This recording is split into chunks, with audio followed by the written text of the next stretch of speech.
Hello and welcome to New York City Atheists Live on Tape, brought to you by New York City Atheists Incorporated.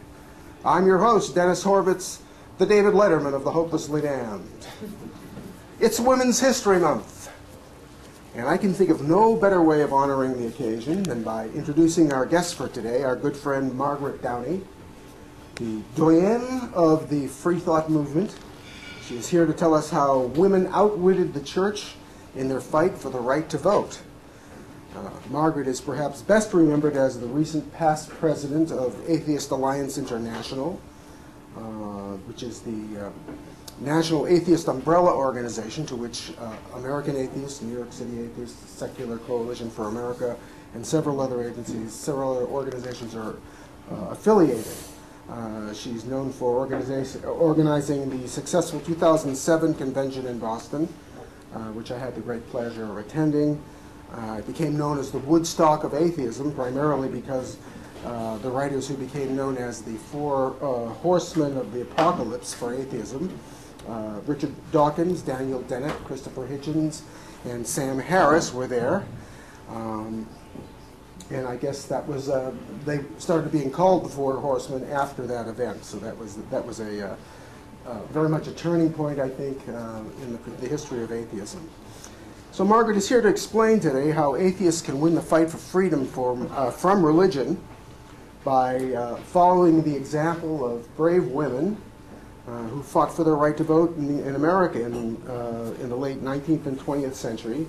And she will be wearing an authentic suffragist's costume. I thought I'd flown back in time. The suffragist movement used tenacity, strength, and courage to stare down what seemed to be a whole world against them in the beginning, especially the churches, and even the Bible was used to quote, was quoted to use as justification against them. So they were arrested. They went to jail, they chained themselves to fences, they were force-fed, but they never gave up, and they won, and so can we. So today's presentation, Margaret will include authentic photos from the Smithsonian Museum to show the 80-year struggle of suffragettes. She will tell how the movement was created, how divisiveness over religion came into play, how religion prevented women from obtaining rights, and how the movement overcame their infighting that occurs in every movement, except ours, of course. We don't know that. She will also talk about why women still need to be freed from religion. In most atheist groups, she points out men outnumber women, though it is believed that women cling to religion more than men do. Ironically, Margaret points out, American Atheists was started by a woman, Madalyn Murray O'Hair. She is now president of the Free Thought Society and is organizing a convention-oriented umbrella group called Unity, which she hopes will hold its first big event in 2013. And meanwhile, she is traveling throughout the U.S. and she's teaching atheist groups how to deal with the media. So I'd like you all to join in welcoming our friend, Margaret Downey. Because of their strong friendship and their commitment to fight for women's rights, they made the historical difference. I think people need help when they challenge authority and rules, and this is the only reason women eventually got their rights. The fight for women's rights depended upon people, men and women, working together. Elizabeth Cady Stanton and Susan B. Anthony worked together for 50 years. Susan B. Anthony met Elizabeth Cady Stanton at the same time she met Amelia Jinks Bloomer. Amelia Bloomer published the paper, The Lily. And I actually have one if you'd like to take a look at it. It'll be on this table. The Lily became the voice for Elizabeth Cady Stanton, Susan B. Anthony, and other supporters who had the same interest to help women. The paper advocated for changes in women's rights and was used really as a forum to campaign for ideas. Amelia Bloomer published the newspaper from her home in Seneca Falls, where she also served as the deputy postmistress. The Lily is considered to be the very first newspaper edited by a woman. And I'm sure you've all heard of Bloomer's Yay! Bloomers are actually slacks. And it was Amelia Bloomer who designed the very first slacks that we commonly wear today. In 1851, Amelia Bloomer said that women have the right to wear slacks, even though. A few years later, in 1851, Elizabeth Cady Stanton met Susan B. Anthony, and they teamed up to form a strong movement that could not be ignored. Because Elizabeth Cady Stanton was the mother of 7 children, she couldn't travel as much as she wanted to. So it was up to Susan B. Anthony to speak about women's rights across the country. Susan B. Anthony and other women did a wonderful job speaking nationally about why women should be given the rights to vote and other rights. Elizabeth Cady Stanton wrote many of the speeches that were delivered to these huge crowds that gathered together to listen to Susan B. Anthony. Almost everyone made fun of her. She kept wearing the bloomers that she designed. It's just amazing to me that one strong person can change so many viewpoints. Before women started wearing bloomers, it was difficult to do things such as riding a bike. But most men will like that because their women couldn't get around very well. That meant they didn't work outside the home. And it also meant that women couldn't get together to talk about their rights. Once women started wearing bloomers, they had more freedom. And some men tried to stop the progress by imposing fines. And some women were actually put in prison for wearing bloomers in public. When Amelia Bloomer was as a leader, with Amelia Bloomer as a leader, women started meeting, and they formed a movement called the Radical Dress Society. Women started to demand that their clothing not restrict healthy exercise, and women protested against being forced to wear these tight corsets, button-up boots, and heavy dresses. They demanded the right to freely choose what they wanted to wear. And I think bloomers were the first sign of the feminist movement. There are many more important facts that you should know about Elizabeth Cady Stanton. First of all, she was a tremendous freethinker. She wrote the Women's Bible, and that is a wonderful book that condemns the scriptures as bias towards men. Elizabeth Cady Stanton wanted women to be free from the restrictions of the church. And one time, she wrote an article for a magazine, and she recommended that women ride bikes on Sunday morning instead of going to church. She wanted to see women run in the open instead of sitting for hours in a stuffy church. And that recommendation was purely scandalous at the time. She wrote 2 volumes of the Women's Bible, and both volumes were bestsellers. Elizabeth Cady Stanton's book, however, brought about an actual split in the women's suffrage movement. Some thought the Bible should not be attacked with the words found in the Women's Bible. Some loved the rationality conveyed in the Women's Bible, but they knew that the church had to be stopped. The church was hindering the progress of women's rights. Eventually, Elizabeth Cady Stanton would be proven right about the need to condemn the church and the teachings from the church that held women's rights at bay.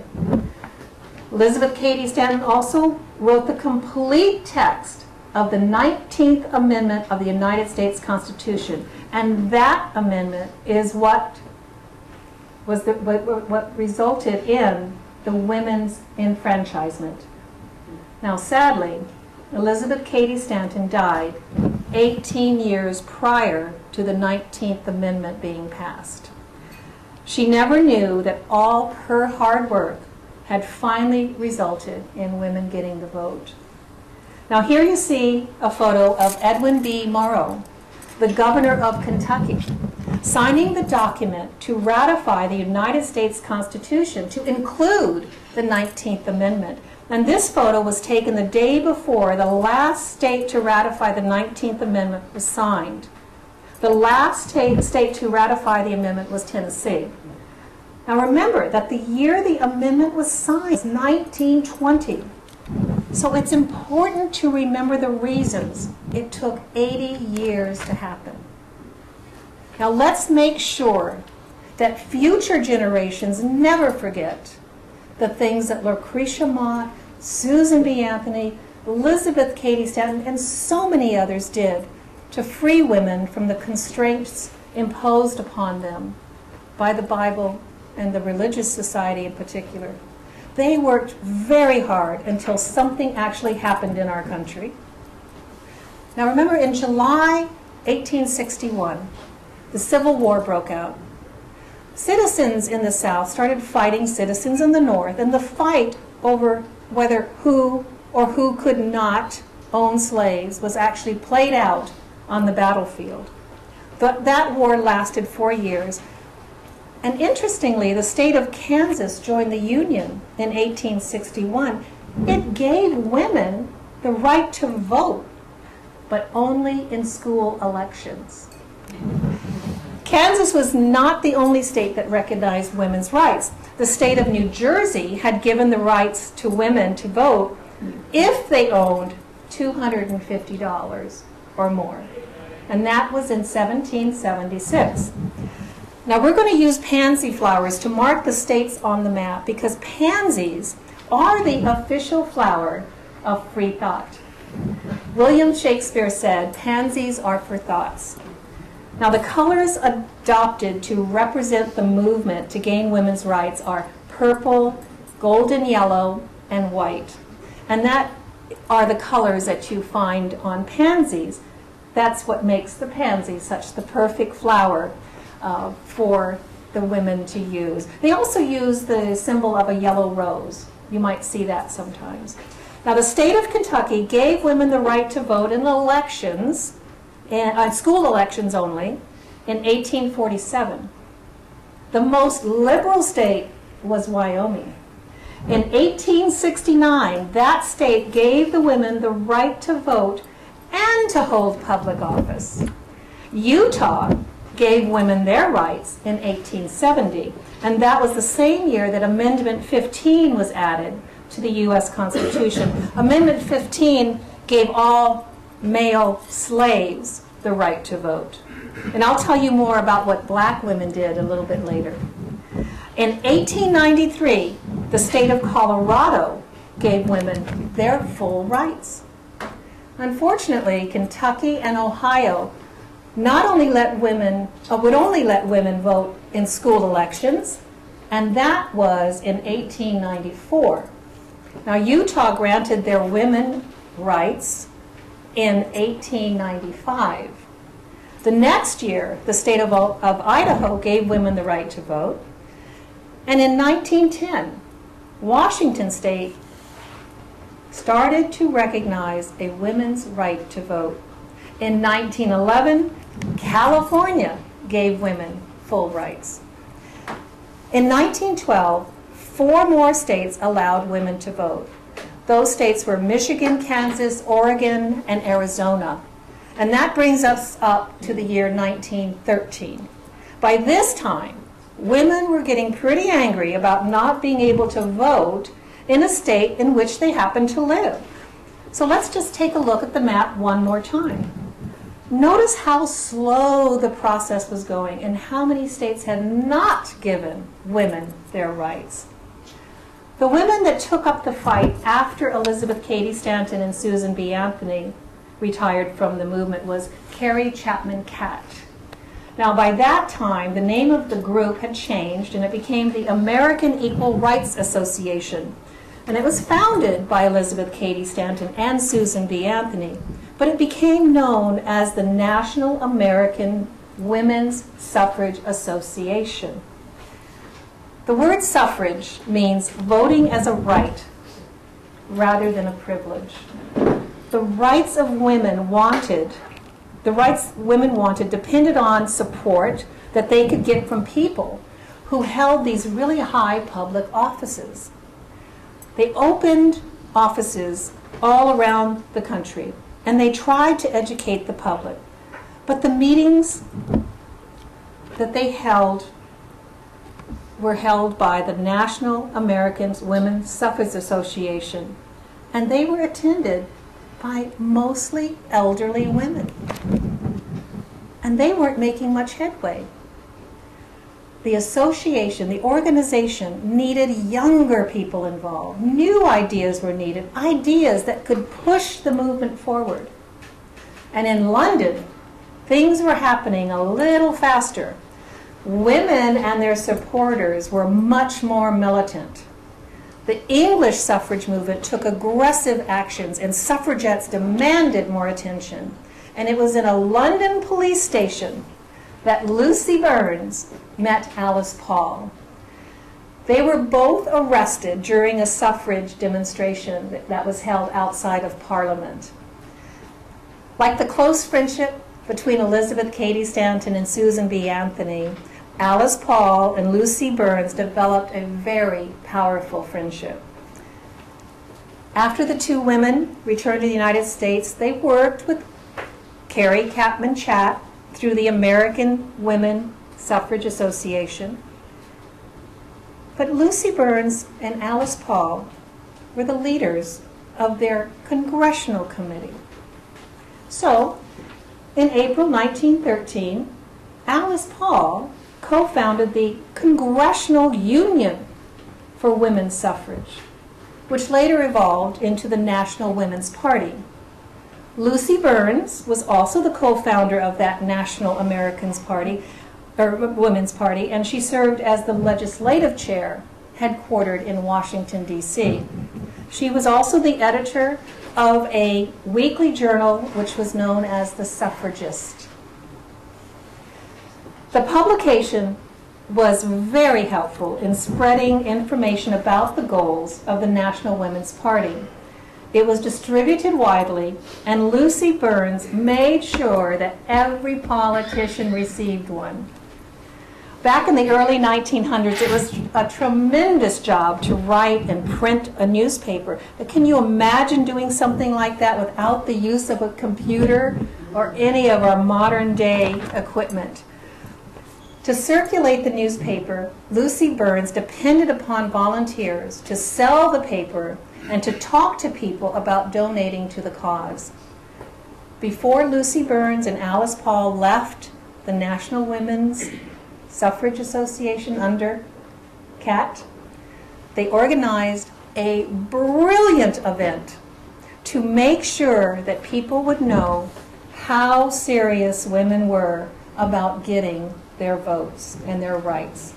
In 1913, a huge women's suffrage parade was the talk of Washington, D.C.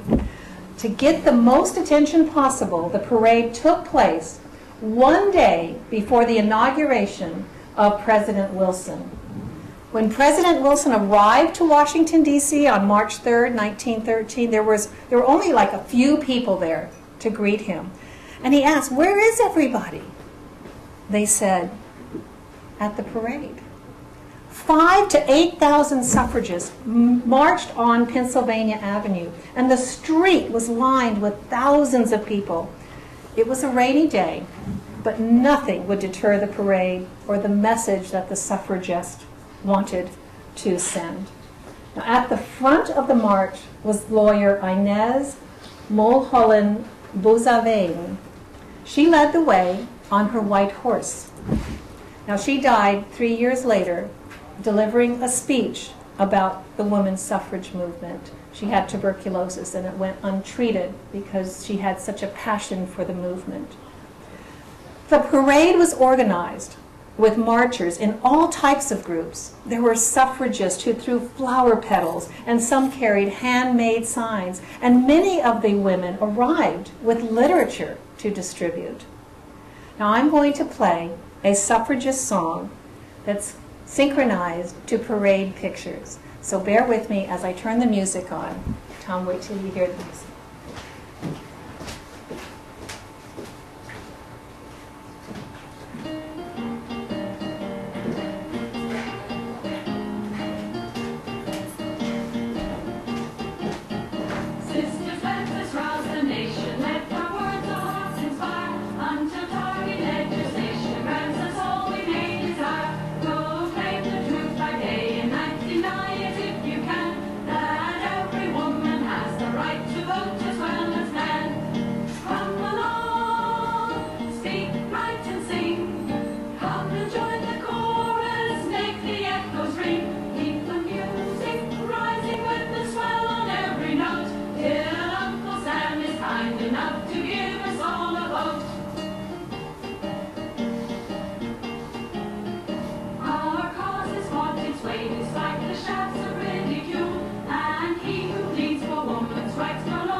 that a great parade? Well, I think we should give them a hat, even though they can't hear us. But now, some angry men shouted nasty insults. Others threw lighted cigarette butts at the suffragists. Some men spit at the women as they marched by, and others slapped them and mobbed them and beat them. And the police did nothing to protect the women from their attackers. Army troops were called in to stop the violence. 200 marchers were seriously injured. The next day, the inauguration proceeded, but public outcry against the police and their failure to protect the parade marchers resulted in the investigation of the District Columbia commissioners, and the police chief was fired. But most importantly, the sympathy generated by the abuse gained support for the cause for women's suffrage and for women's rights. Black suffragists participated in the parade. Now keep in mind that the year was 1913 and there was a lot of prejudice against women, particularly African American women. In order to prevent creating an even more opposition to women getting the right to vote in the South, most of the black suffragists agreed to march in the back of the parade. Ida B. Wells, the organizer of the Alpha Suffrage Club in Chicago and co-founder of the National Association for Colored Women, took members of her group to Washington, D.C. to participate in the parade. Ida B. Wells was furious at the thought that the black suffragists were asked to walk in the back of the parade, and she simply could not and would not do that. As the parade progressed, Ida B. Wells emerged from the crowd and joined the Illinois delegation marching between two white suffragists. She denied segregation and she defied the rules, and I think that she was one of the most brave women in the movement. 2 months later, another parade took place in New York City. On May 10, 1913, 10,000 marchers, 1 in 20 of whom were men, paraded down Fifth Avenue. 4 years later, in 1917, the state of New York finally gave the women the right to vote. And that was the same year that the United States of America declared war in Germany.